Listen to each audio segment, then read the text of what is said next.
ఓం శ్రీ మహాగణాధిపతయే నమః. శివాయ గురవే నమః. శ్రీ విష్ణురూపాయ నమః శివాయ. శ్రీ బాలాత్రిపుర సుందరీ సమేత మేధాదక్షిణామూర్తయే నమః. 9 ఫిబ్రవరి 2025 ఆదివారం తిథివార నక్షత్రములు వారఫలములు తెలియజేస్తున్నాను. ముందుగా ద్వాదశి ఆదివారం రాత్రి 8:13 వరకు ఉన్నది. ఆర్ద్రా నక్షత్రం సాయంత్రం 6:56 వరకు ఉన్నది. యోగం విష్కంభ యోగం పగలు 1:25 వరకు ఉన్నది. కరణం భవకరణం ఉదయం 8:51 వరకు ఉన్నది. వర్జ్యం ఈరోజు లేదు. దుర్ముహూర్తం సాయంత్రం 4:23 ప్రారంభమై 5:08 వరకు దుర్ముహూర్తం ఉన్నది. ఇవి తిథి వార నక్షత్ర యోగ కరణములు వర్జ దుర్ముహూర్తములు. అనంతరం మేషాది ద్వాదశ రాశుల యొక్క గోచారము. ఈ వారం రోజులు వీరు చేయాల్సినటువంటి సులభమైనటువంటి మార్గములు, నామజపములు, సులభమైనటువంటి పరిహారములు తెలియజేస్తున్నాను. మొట్టమొదట మేషరాశి. మేషరాశి వారికి 12వ ఇంట రాహువు స్థితి పొంది ఉన్నాడు. 12వ ఇంట రాహువు గనక స్థితి పొంది ఉన్నట్లయితే నేత్రబాధ, శత్రుభయము, కార్య విఘ్నము కలిగేటువంటి అవకాశం కనపడుతోంది. కాబట్టి ఈ యొక్క మేషరాశి వారు ఓం హిరణ్యగర్భాయ నమః అనేటువంటి నామాన్ని 27 సార్లు జపిస్తూ ఓం రాహవే నమః అనేటువంటి నామాన్ని 27 సార్లు జపించడం, దుర్గా అమ్మవారిని దర్శించడం వీరికి యోగ్యప్రదం. అలాగే వృషభ రాశి. వృషభ రాశి వారికి జన్మమందు గురుడు స్థితి పొంది ఉన్నాడు. గురుడు జన్మమందు ఉన్నట్లయితే కనుక రాజకోపము, అధికారులతోటి ఇబ్బంది, కీర్తికి హాని, ఉద్యోగముల యందు విరోధము కలిగేటువంటి అవకాశం కనపడుతోంది. కాబట్టి ఈ వృషభ రాశి వారు వీరికి సానుకూలత కలగడం కోసం ఓం సూర్యాయ నమః అనేటువంటి నామాన్ని 27 సార్లు జపం చేస్తూ ఓం గురవే నమః అనేటువంటి నామాన్ని 27 సార్లు జపం చేయడం, పరమేశ్వర దర్శనం చేసుకోవడం చేత ఈ వారమంతా కూడా వీరికి యోగ్యప్రదంగా ఉంటుంది. అనంతరం మిథున రాశి. మిథున రాశి వారికి 12వ ఇంట గురుడు, అలాగే రాశియందు కుజుడు, చతుర్థ స్థానమందు కేతువు స్థితి పొంది ఉన్నారు. 12వ ఇంట గనక గురుడు ఉన్నట్లయితే శుభకార్యములు చేయుట వలన ధనవ్యయము, జనుల వలన మాటలు పడడము, స్థాననాశనము, అలాగే దరిద్రము కలిగేటువంటి అవకాశం కనపడుతోంది. అదేవిధంగా జన్మమందు గనక కుజుడు స్థితి పొంది ఉన్నట్లయితే జ్వరములు, అలాగే చిన్నపాటి గాయములు, కుటుంబ బంధువులతోటి కలహములు కనపడుతున్నవి. అదేవిధంగా చతుర్థమందు గనక కేతువు స్థితి పొంది ఉన్నట్లయితే ప్రయాణముల యందు విఘ్నములు, చిత్తచాంచల్యము కనపడుతోంది. కాబట్టి వీరు గురుడు యొక్క అనుగ్రహాన్ని పొందడానికి ఓం భానవే నమః అనేటువంటి నామాన్ని 27 సార్లు, ఓం గురవే నమః అనేటువంటి నామాన్ని 27 సార్లు, కుజుడు యొక్క అనుగ్రహాన్ని పొందడానికి ఓం రవయే నమః అనేటువంటి నామాన్ని 27 సార్లు, అదేవిధంగా ఓం భౌమాయ నమః అనేటువంటి నామాన్ని 27 సార్లు జపించడం. చతుర్థ స్థానమందు కేతువు స్థితి పొంది ఉన్నాడు కాబట్టి ఓం ఆదిత్యాయ నమః అనేటువంటి నామాన్ని 27 సార్లు, ఓం కేతవే నమః అనేటువంటి నామాన్ని 27 సార్లు జపించడం. శివాలయానికి ఉదయాన్నే వెళ్ళి 11 ప్రదక్షిణలు చేసి సర్వదేవతా దర్శనం చేసుకోవడం వీరికి చాలా యోగ్యప్రదం. అనంతరం కర్కాటక రాశి. కర్కాటక రాశి వారికి అష్టమమందు శని, వ్యయమందు కుజుడు స్థితి పొంది ఉన్నారు. అష్టమమందు గనక శని ఉన్నట్లయితే అష్టమ శని వల్ల సమస్త పనులకి ఆటంకము కలగడము, రోగముల వల్ల బాధలు, మృత్యుభయము, ధన వ్యయము కలిగే అవకాశం కనపడుతోంది. అదేవిధంగా 12వ ఇంట గనక కుజుడు ఉన్నట్లయితే గ్రామాంతర దేశాంతర వాసము, రోగముల వలన వేదన, చుట్టములతోటి ద్వేషము, ధననాశనము, శారీరక పీడ కనపడుతోంది. కాబట్టి శని యొక్క అనుగ్రహాన్ని పొందడానికి ఓం ఖగాయ నమః అనేటువంటి నామాన్ని 27 సార్లు జపించడం, కుజుడి యొక్క అనుగ్రహాన్ని పొందడానికి ఓం రవయే నమః అనేటువంటి నామాన్ని 27 సార్లు జపిస్తూ, ఓం మందాయ నమః అనేటువంటి నామాన్ని 27 సార్లు, ఓం అంగారకాయ నమః అనేటువంటి నామాన్ని 27 సార్లు జపం చేస్తూ వీరు ఉదయాన్న మంగళవారం రోజున సుబ్రహ్మణ్యేశ్వర స్వామి ఆలయానికి వెళ్ళి 6 నుంచి 7 గంటల లోపు 21 ప్రదక్షిణలు స్వామివారికి చేసి దర్శించడం, శనివారం సాయంత్రం 6 నుంచి 7 గంటల లోపు శివాలయానికి వెళ్ళి 11 ప్రదక్షిణలు చేసి శివదర్శనం చేసుకోవడం వీరికి చాలా యోగ్యప్రదం. అనంతరం సింహరాశి. సింహరాశి వారికి అష్టమమందు రాహువు స్థితి పొంది ఉన్నాడు కనుక శారీరక బాధ, మనోవిచారము, జంతు భయము, రాజకోపము, ప్రయాణముల యందు ఇబ్బందులు కనిపించును. కాబట్టి వీరు ఓం మరీచయే నమః అనేటువంటి నామాన్ని 27 సార్లు జపించడం, ఓం రాహవే నమః అనేటువంటి నామాన్ని 27 సార్లు జపిస్తూ సాయంత్రం 6 నుంచి 7 గంటల లోపు దుర్గా అమ్మవారి ఆలయానికి వెళ్ళి 18 ప్రదక్షిణలు చేసి అమ్మవారిని దర్శించడం విశేషం. అనంతరం కన్యారాశి. కన్యారాశి వారు జన్మమందు కేతువు స్థితి పొంది ఉండడం చేత వీరికి జన్మకేతువు వలన భార్యాపుత్రులతోటి విరోధము, దేశ సంచారము, రోగముచే బాధ, ద్రవ్యనాశనము కలిగే అవకాశం కనపడుతోంది. కాబట్టి కన్యారాశి వారు ఓం ఆదిత్యాయ నమః అనేటువంటి నామాన్ని 27 సార్లు, అదేవిధంగా ఓం కేతవే నమః అనేటువంటి నామాన్ని 27 సార్లు జపించడం, మంగళవారం ఉదయం 6 నుంచి 7 గంటల లోపు గణపతి ఆలయానికి వెళ్ళి వీరు 11 ప్రదక్షిణలు చేసి వీరు స్వామివారిని గణపతిని దర్శించడం చాలా మంచిది. అనంతరం తులారాశి. తులారాశి వారికి 8వ ఇంట గురుడు, 12వ ఇంట కేతువు స్థితి పొంది ఉన్నారు.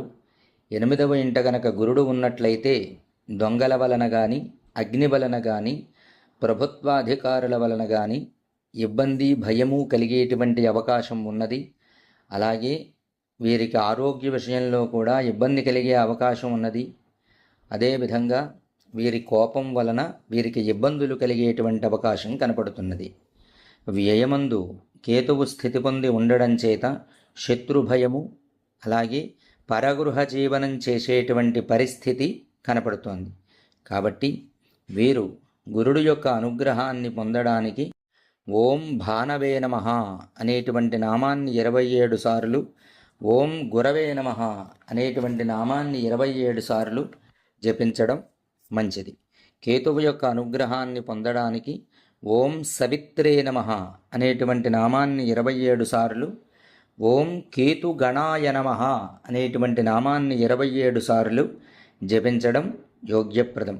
అదేవిధంగా ఉదయం గురువారం రోజున 6 నుంచి 7 గంటల లోపు శివాలయానికి వెళ్ళి 11 ప్రదక్షిణలు చేసి శివదర్శనం చేసుకోవడం, మంగళవారం ఉదయం 6 నుంచి 7 గంటల లోపు గణపతి ఆలయానికి వెళ్ళి గణపతికి ప్రదక్షిణలు చేసి గణపతి దర్శనం చేసుకోవడం వీరికి యోగ్యప్రదం.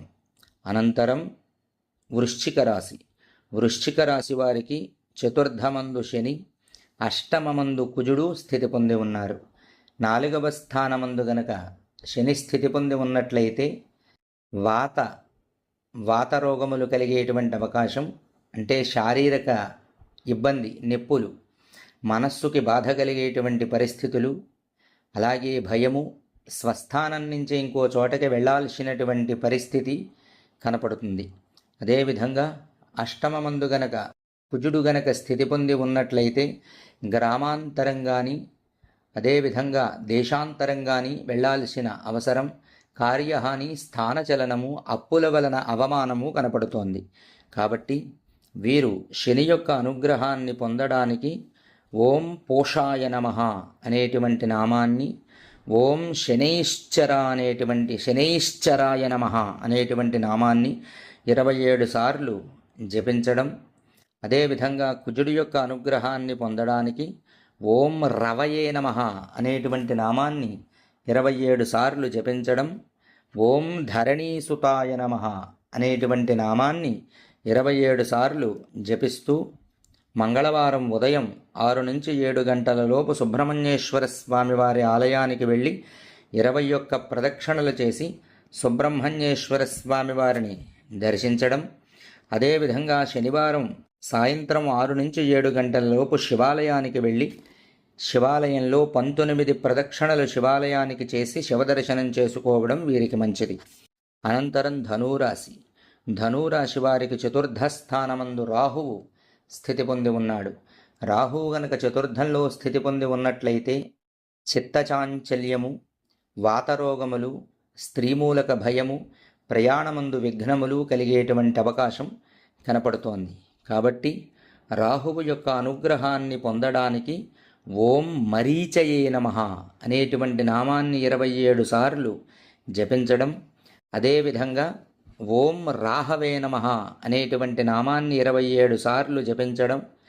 వీరు శుక్రవారం కానీ శనివారం కానీ సాయంత్రం 6 నుంచి 7 గంటల లోపు దుర్గా అమ్మవారి ఆలయానికి వెళ్ళి ప్రదక్షిణలు చేసి దుర్గా అమ్మవారిని దర్శించడం చేత వీరికి మంచి జరుగుతుంది. అనంతరం మకర రాశి వారికి ద్వితీయ స్థానమందు శని స్థితి పొంది ఉన్నారు.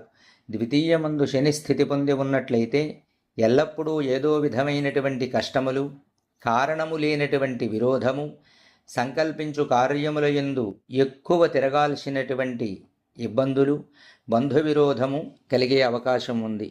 కాబట్టి వీరు ఓం ఖగాయ నమః అనేటువంటి నామాన్ని 27 సార్లు జపిస్తూ ఓం మందాయ నమః అనేటువంటి నామాన్ని 27 సార్లు జపిస్తూ వీరు శనివారం సాయంత్రం 6 నుంచి 7 గంటల లోపు శివాలయానికి వెళ్ళి 19 ప్రదక్షిణలు శివాలయానికి చేసి శివదర్శనం చేసుకోవడం యోగ్యప్రదం.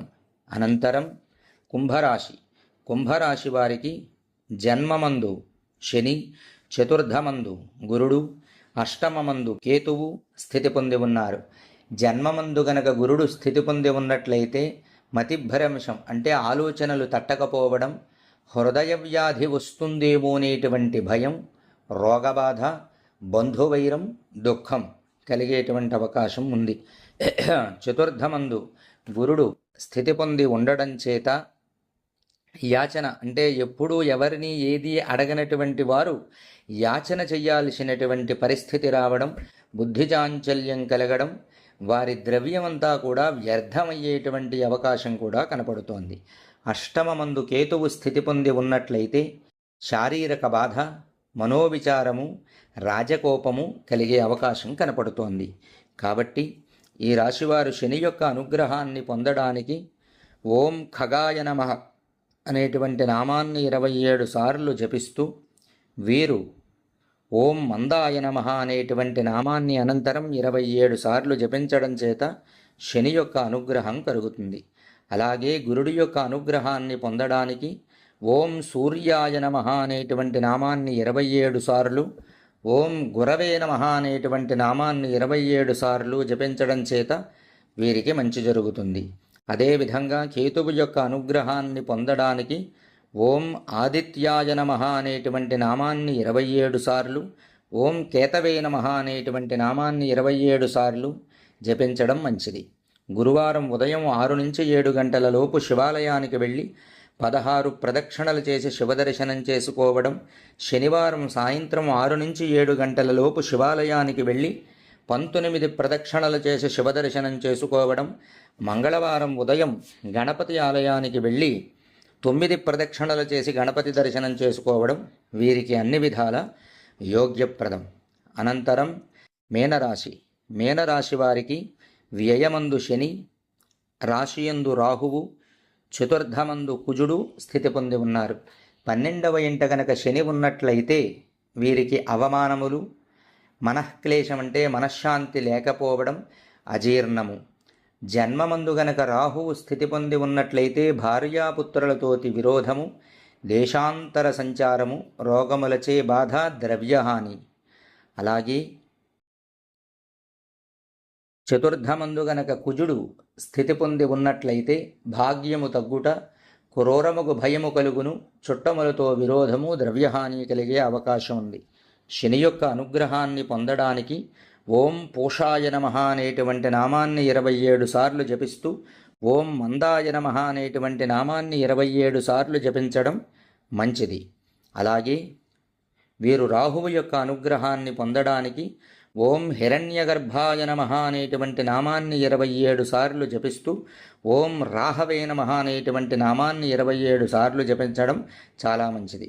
అలాగే కుజుడి యొక్క అనుగ్రహాన్ని పొందడానికి ఓం మిత్రాయ నమః అనేటువంటి నామాన్ని 27 సార్లు జపిస్తూ వీరు ఓం అంగారకాయ నమః అనేటువంటి నామాన్ని 27 సార్లు జపించడం చాలా యోగ్యప్రదం. వీరదే విధంగా మంగళవారం నాడు ఉదయం 6 నుంచి 7 గంటల లోపు సుబ్రహ్మణ్యేశ్వర స్వామి వారి ఆలయానికి 9 ప్రదక్షిణలు చేసి స్వామిని దర్శించడం, అలాగే వీరు అమ్మవారి ఆలయానికి శుక్రవారం సాయంత్రం 6 నుంచి 7 గంటల లోపు వెళ్ళి ఒక 18 ప్రదక్షిణలు ఆలయం చుట్టూ చేసి అమ్మవారిని దర్శించడం, శనివారం సాయంత్రం 6 నుంచి 7 గంటల లోపు శివాలయానికి వెళ్ళి 19 ప్రదక్షిణలు శివాలయానికి చేసి శివదర్శనం చేసుకోవడం చాలా మంచిది. ఇవి 12 రాశుల యొక్క ఫలములు. సులభమైనటువంటి మార్గములో మీరు నామజపం చేయడం చేత మీకు మంచి జరిగేటువంటి పరిహారములు తెలియజేశాను. మీకు ఇప్పుడు చెప్పినటువంటి ప్రతి నామము కూడా ఇది మాఘమాసం కాబట్టి ఈ మాఘమాసానికి అధిష్టాన దేవతగా సూర్యనారాయణ స్వామి వారు ఉంటారు కాబట్టి ఆ సూర్యనారాయణ స్వామి వారి యొక్క అనుగ్రహంతో మీకందరికీ మంచి జరగాలని ఆయన 12 నామముల్లో ఒక్కొక్క నామాన్ని ఒక్కొక్క బాధ కలిగేటువంటి గ్రహము యొక్క బాధ తొలగడానికి మీకు చెప్పడం జరిగింది. అదేవిధంగా ఆ గ్రహం యొక్క నామం కూడా చేసే విధానాన్ని కూడా ఎన్నిసార్లు చెయ్యాలో ఆ నామము కూడా మీకు తెలియజేశాను. ఇప్పుడు స్వామివారు సూర్యనారాయణ స్వామివారి అనుగ్రహాన్ని మీరు పొందడానికి సూర్యనారాయణ స్వామివారి యొక్క మహామంత్రాన్ని చదివి మీకు ఆశీర్వచనాన్ని చేస్తాను.